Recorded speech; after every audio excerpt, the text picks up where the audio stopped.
بل یہاں پر میں 3 وظیفے ایسے بتاؤں گا انشاءاللہ جو ٹاپ آف دا لسٹ 3 وظائف ہیں مصیبت اور پریشانی میں تکلیف دور کرنے کے لیے، سنت وظائف آپ صلی اللہ علیہ وسلم کی طرف سے تعلیم فرمائے ہوئے۔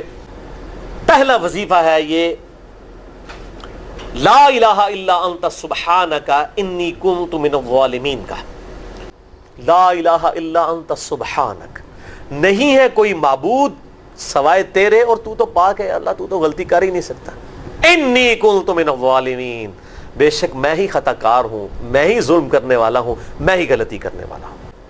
جامعہ ترمذی میں انٹرنیشنل نمبر کے مطابق 3505، مشکات میں 2292 نمبر یہ حدیث ہے، اور قرآن حکیم میں تو ہم پڑھ چکے ہیں سورۃ الانبیاء آیت نمبر 87 اور 88 میں آپ صلی اللہ علیہ وسلم نے ارشاد فرمایا کہ یونس علیہ السلام نے مچھلی کے پیٹ میں اپنے رب کو ان الفاظ کے ساتھ پکارا تھا، لا الہ الا انت سبحانک انی کنت من الظالمین، اور پھر آپ صلی اللہ علیہ وسلم نے فرمایا کہ جو کوئی شخص اپنے کسی بھی معاملے میں کسی بھی پریشانی میں اس دعا کے ذریعے اللہ کی طرف متوجہ ہو، اللہ تعالیٰ اس کی دعا کو قبول فرما لیتا ہے۔ اور قرآن میں بھی آ گیا نا کذالک ننجی المؤمنین، اور کتنا بڑا فتویٰ آیا میرے بھائیوں سورہ صافات 143 144، فلولا انہ کان من المسبحین، اگر یونس ہمیں ان الفاظ میں ہماری تسبیح نہ کرتا للبث فی بطنہ الی یوم یبعثون، تو مچھلی کے پیٹ میں قیامت تک مچھلی کے پیٹ میں رہتا اگر اس طرح نہ ہمیں پکارتا، اس کی قبر مچھلی کا پیٹ بن جاتی۔ یعنی یہ اتنا عطاب، اور وہ دور ہو گیا اس دعا سے، بہت بڑے اسماء اعظم میں سے ہے۔ تو یہ بہترین دعا، بہترین وظیفہ، اسماء اعظم میں سے بہترین چیز، اور سب سے بڑھ کر جو میں نے بات کی کہ بہترین استغفار، اللہ سے توبہ مانگنے کا بہترین ذریعہ۔ آپ دیکھیں اللہ تعالیٰ کی کوالٹی کو کس طریقے سے انہوں نے اپنے لیے جو ہے وہ ذریعہ بنایا نجات کا۔ کہتے ہیں نا وہ کسی کے انسٹنکٹ پہ بات کرنا، کسی کی جبلت پہ، انہوں نے اللہ تبارک و تعالیٰ کی ایک خاص کوالٹی تھی جس کے ساتھ انہوں نے اللہ کی طرف دعا کی۔ وہ کیا؟ بڑی انٹلیکچوئل دعا ہے، لا الہ الا انت،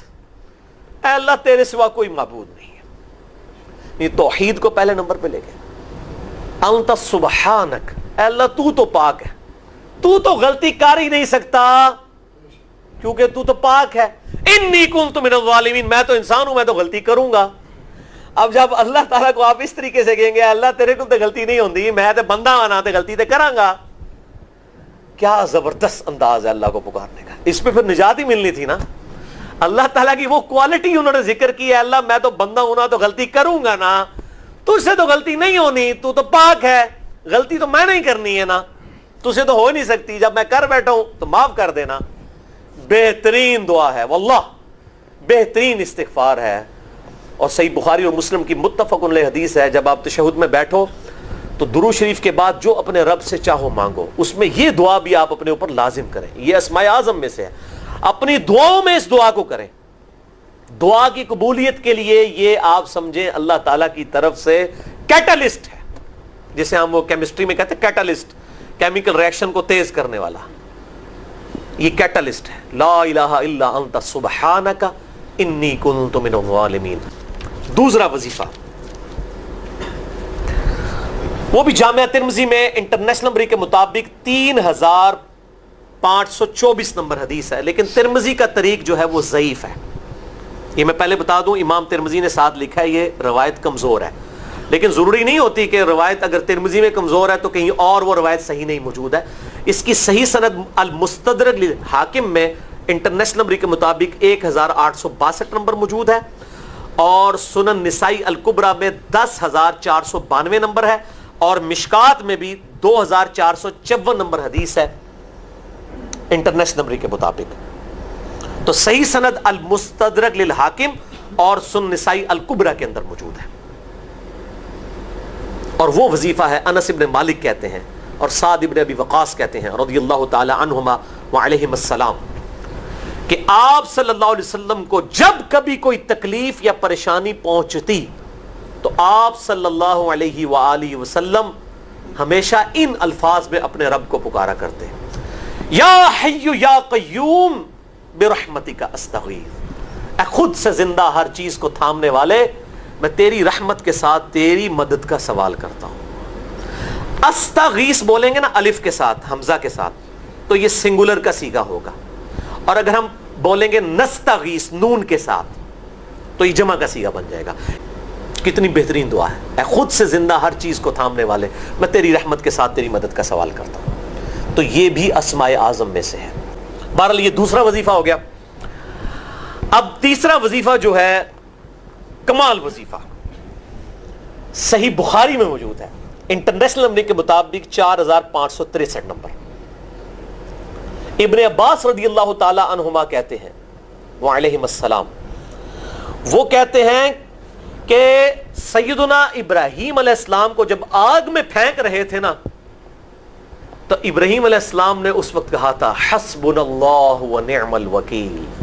ہم نے اللہ ہی پر بھروسہ کیا اور وہی بہتر کارساز ہے۔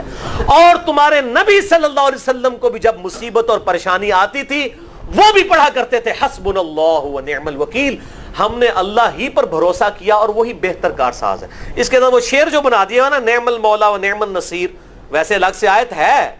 الگ سے آیت ہے، لیکن یہ شعر نہیں بنانا، بس اتنا ہی وظیفہ ہے، حسبنا اللہ و نعم الوکیل۔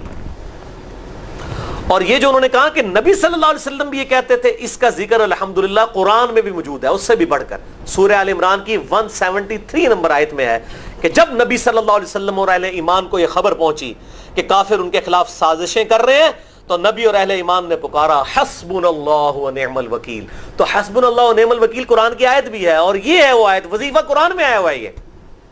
آل عمران 173 اور صحیح بخاری 4563۔ اور مجھے بڑا وجد آیا کہ ابراہیم علیہ السلام کو جب آگ میں پھینکنے لگے تھے، انہوں نے اس وقت اللہ کو ان الفاظ کے ساتھ پکارا حسبنا اللہ و نعم الوکیل۔ اچھا، یہ جتنے بھی وظیفے ہیں نا میرے بھائیوں، ان کا فائدہ اسی وقت ہے جب آپ کو ترجمہ بھی ان کا آتا ہوگا، ورنہ آپ روزانہ جتنی مرضی تسبیح کھینچتے رہے کوئی فرق نہیں پڑے گا۔ اس لیے میرا ایک پرسنل مشورہ ہے کہ جب بھی یہ وظیفے پڑھیں نا آپ، اردو ترجمہ بے شک آتا بھی ہونا، ایک دفعہ اپنی زبان میں اس کو ریپیٹ کریں، یعنی آپ پڑھیں حسبنا اللہ و نعم الوکیل، میں نے اللہ ہی پر بھروسہ کیا اور وہی بہتر کارساز ہے۔ آپ دیکھیں یہ صوت القرآن چینل میں جب وہ عربی چل رہی ہوتی ہے، جیسے ہی وہ مراج الدین خان کا ترجمہ شروع ہوتا ہے نا، کیسے کب کبھی طاری ہو جاتی ہے، کیونکہ ہماری زبان میں بات ہو رہی ہوتی ہے نا، عربی ہمیں تو نہیں قیام اللیل میں رو رہے ہوتے، ان کی زبان میں بات ہو رہی ہوتی ہے، اپنی زبان کا اثر ہوتا ہے۔ اسی طریقے سے آپ لا الہ الا انت سبحانک انی کنت من الظالمین، یا حسبنا اللہ و نعم الوکیل، یا حی یا قیوم برحمتک استغیث، جو بھی وظیفے پڑھیں نا، ایک دفعہ ان وظیفوں کو جب آپ الگ سے دعا مانگ رہے ہوں، اس وقت اس کو آپ اپنی زبان میں بھی دہرائیں۔ اور اس کے لیے کوئی تسبیح نہیں کھینچنے کی ضرورت کہ آپ نے اتنے 100 دفعہ پڑھنا ہے، تسبیح تو ویسے ٹھیک ہے، وہ آپ استعمال کر سکتے ہیں، لیکن آپ چلتے پھرتے اٹھتے بیٹھتے ہر وقت جس حالت میں بھی، اور صحیح مسلم میں حدیث ہے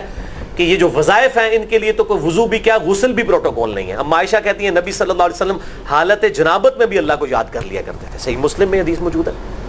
جنابت والے چیپٹر میں ہر حال میں اللہ کو یاد کرتے تھے۔